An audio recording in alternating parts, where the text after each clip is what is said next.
Now, awareness is crucial, but it's not enough to just sit back and be informed citizens. We got to take action, folks. We got to channel that knowledge into action, into making our voices heard, into holding those in power accountable. And there are so many ways to do that. We can organize in our communities, join advocacy groups, contact our representatives, attend town hall meetings, support candidates who align with our values, basically get involved in the political process beyond just casting a vote every few years.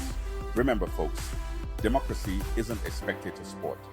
It requires active participation, constant vigilance, and a willingness to speak truth to power. And when we raise our voices collectively, when we demand better from our leaders, when we refuse to accept the status quo, that's when real change happens.